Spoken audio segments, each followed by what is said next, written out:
Hi, everyone, and welcome back to Kari's Confessions, a nonprofit exec tells all. I'm Kari Anderson, your host and principal with Insight Consulting. My podcast explores the tools and strategies that help nonprofit leaders grow their impact and build resilient organizations.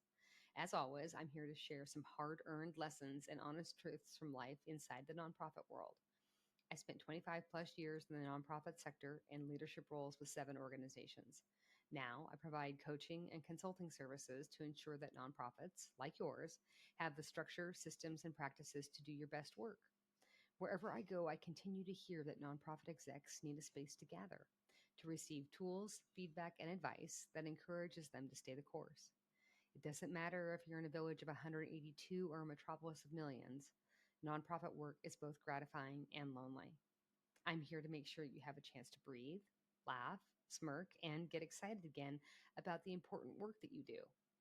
Today, we're diving into a topic that's critical for every nonprofit, association, and small organization: professional development on a budget. Here's the reality. You know your team needs to grow, even if that team is just you, but your budget says otherwise. Maybe you looked at your spreadsheets, sighed, and thought, we just can't afford to send anyone to training this year. I'm here to tell you, budget-friendly professional development is possible, and it doesn't mean second rate. In fact, some of the most transformative growth happens without spending fortune. Today, we'll talk about practical strategies for growing your team, strengthening your mission, and building a workplace where people actually want to stay, all while staying on budget. First, let's talk about why professional development is worth the investment, even on a tight budget. Your team's growth isn't just a nice to have, it's the engine that keeps your organization running strong. When you invest in skill development, you're building a workforce capable of tackling today's challenges and tomorrow's opportunities. Think about the last time your organization lost a talented staff member. Recruiting, onboarding, and lost productivity adds up quickly. Investing in professional development is a secret weapon for employee retention. People stay where they see growth. And there's a broader cultural impact as well. A strong learning culture shifts your team's mindset from this is how we've always done it to what can we learn today? That ripple effect shows up in every project, every interaction, every community outcome. Professional development drives measurable results, including higher quality work, engaged, motivated employees, cross-trained, resilient teams, confident staff who take calculated risks that drive mission impact. When your team grows, your impact grows. When they stagnate, so does your mission. So of course there are barriers. Budget is the obvious one. Every dollar has multiple jobs assigned before you can even think about training. I understand. Time is another major hurdle. Your program coordinator wants to attend a workshop, but who's covering their responsibilities while they're away? And let's be honest, the choices feel impossible. Send one person to a 3-day conference or spread that money across smaller opportunities for the whole team. Build something in-house or outsource to experts. The real challenge isn't just finding money, it's strategically allocating limited resources for maximum impact. And that's exactly what we'll explore next. So here's the good news. Some of the most transformative professional development costs little to nothing. Let's break down the top strategies. So first, leveraging online learning platforms that are already available. Platforms like Coursera, LinkedIn Learning, and Khan Academy offer affordable or even free courses. The key is curating content aligned with your team's needs instead of letting them wander through the endless catalogs, which, believe me, are out there. So the second is microlearning. Microlearning fits perfectly into busy schedules. Short, bite-sized lessons, videos, infographics, or podcasts allow staff to develop skills without stepping away for work from hours. Even 5 to 10 minutes a day adds up. And third, internal knowledge sharing.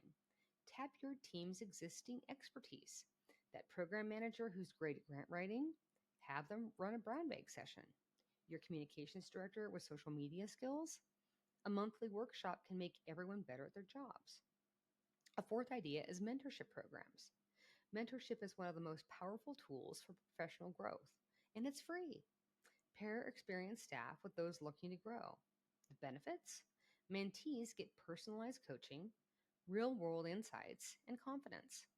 Mentors reinforce their own skills while learning from fresh perspectives. It's a win-win. Fifth, consider a job rotation and cross training. Moving staff between roles or departments develops versatile skills at zero cost. Your development coordinator shadows finance. Your volunteer coordinator tries event planning. Staff gain a holistic view of the organization, which increases engagement and prepares you for unexpected absences. So, even with low cost approaches, strategy matters, doesn't it, everywhere? Start by breaking resources into two buckets: external and internal training. External could include conferences, online subscriptions, or expert led workshops. Internal could include peer learning, mentorship, and cross training. Next, assess the actual needs of your team. And it's not just staff, it could be volunteers as well. What skills does your team really need to achieve organizational goals? Map development opportunities against priorities.